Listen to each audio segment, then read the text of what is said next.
Hi guys, welcome back to my channel.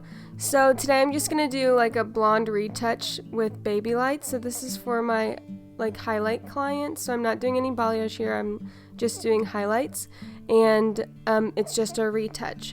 So if you've seen my blonde video before, where it was like behind the Instagram or explaining the Instagram, it was just a really bright blonde. This is kind of the same deal, except for I'm just doing a partial. So that one was a full because I went all the way down to her, the nape of her neck.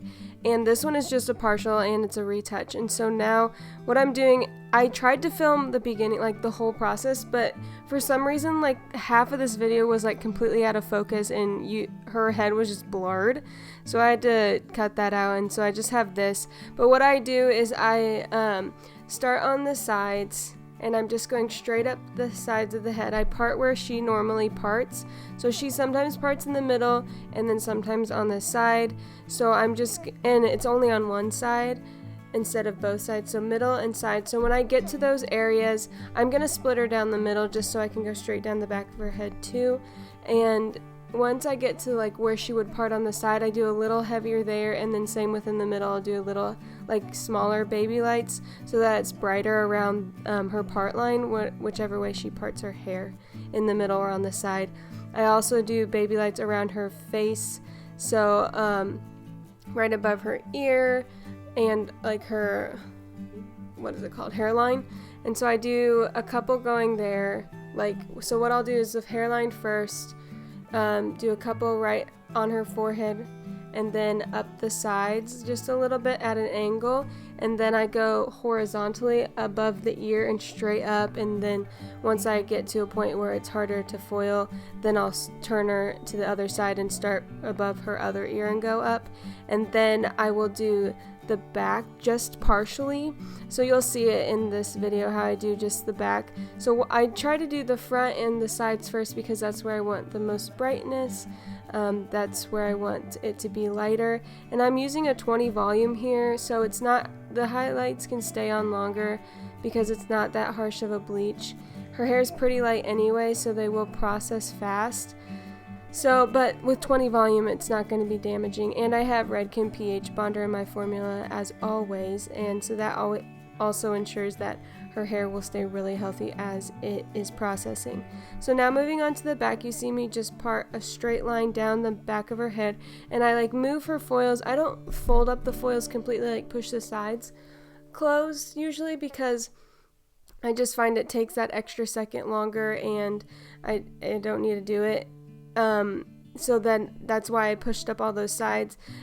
In the back here though, you see me fold one side over. That's because I'm gonna do highlights on that other side of the hair, and so it's just gonna make it easier when I go to do that. Instead of trying to push them all, I just fold it there so it's tighter, and then that way it's easier. But I don't fold the other side just because there's no need to.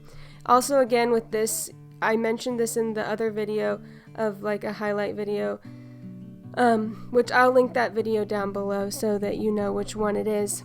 And I'll link the formula. I'm starting to write my formula in the description because people weren't understanding what I was saying, and I wrote it on the video, so I'll just write it in the description since some people are still having trouble with that.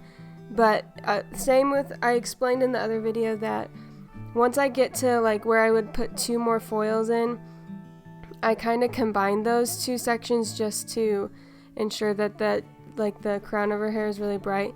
I don't do this in this one just because it was faster for me to just go ahead and do it this way. So sometimes I'll do that, sometimes I won't. It just depends on what I'm feeling. Really guys, all these hair tutorials are customizable to your client. So people always ask me for the formula, but really you can just take this technique and do it on a ton of different hair types, colors, all the different shades, tonal things. These are just techniques. I do include my formulas in case you do have the exact client with this, but if you don't, that's okay, and you can just apply it to whatever kind of color you're doing. And so you can see I'm just doing really small sections, really fine baby lights, really saturating the hair, getting it as close to the scalp as possible. I am going to be doing a shadow root and a ends toner. I do a root on all of my clients pretty much, but especially baby lighted clients like this, and like highlighted instead of balayage clients, because you don't want that line of demarcation where it grows out, because it's just not, it's not cute, and it's like they feel like they have to come in all the time. But if you have like a transitional color, because a lot of people get scared of like, oh, shadow root, I don't want dark roots. It's like, no, you're not going to have dark roots. It's just a transitional color to where it's lighter than your natural, but a shade darker than your ends, so that once it grows out, it's not like dark hair and then you're blonde. It's like gradual. So that's kind of what a shadow root is, and I love doing it on all my blondes. I think it just makes their blonde look so beautiful and blended. And a lot of the times you'll get more of a warmer tone while you lift at the root, and it's just, toning it with a root shadow just makes it so blended. So this is the end result. I'm just kind of showing you the different like ways to part it so you can see how blended it is. Her root toner, or her shadow root, was equal parts 7N and 7P from Shades EQ. That is my all-time favorite root shadow for blondes. And then her ends were 9V and 9NB, equal parts by Shades EQ. And I think it just blends so beautifully and so gorgeous. It looks like she's naturally just growing bright blonde hair out of her head, and I just love her color. And here are some pictures of like how you can see how that foil pattern works around her hairline. And I just think it's so beautiful. I love doing this foil pattern. If you have any more questions on how this color goes, like I said, I have another video that's kind of explaining more in depth in this. Do let me know, and I'll try to do another highlight more in depth. This one was kind of quick. But guys, thanks so much for watching. Again, make sure you like, subscribe, and share. Follow me on Instagram at hairbylexidawn, and I'll see you in my next video. Bye!